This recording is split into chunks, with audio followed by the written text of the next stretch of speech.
పరిస్థితులను అనానుకూలంగా ఉన్నప్పుడు, ఏమాత్రం అవకాశం లేనప్పుడు, ఇంక అయిపోయింది నా పని, ఏమాత్రం అవకాశం లేదు, ఏమాత్రం అవకాశం లేదు.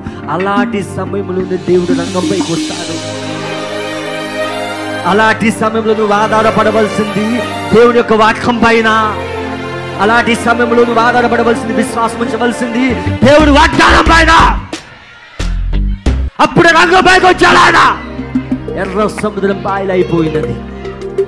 ఈ అగ్ని స్తంభం మళ్ళా వెనక్కి వెళ్ళింది. ఫరో సైన్యాన్ని గుడ్డితనం కలిగజేసినది. ప్రజలోడు హల్లెలూయా, దేవుడు నామమున మహిమగలను గాక. ఆ ఎర్ర సముద్రం వాళ్ళు నడుచుకుంటూ దేవుడు స్తుతిస్తూ దేవుడిని గణపరుస్తూ వాళ్ళు నడుచుకుంటూ పోయారు. వాళ్ళు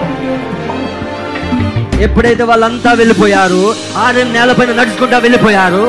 ప్రజలోడు హల్లెలూయా, ఫరో సైన్యం కూడా ఎర్ర సముద్రం అడుగు పెడుతున్నది. ఎప్పుడైతే అడుగు పెట్టారో ఆ యొక్క జలాలు వచ్చి మూయబడ్డాయి.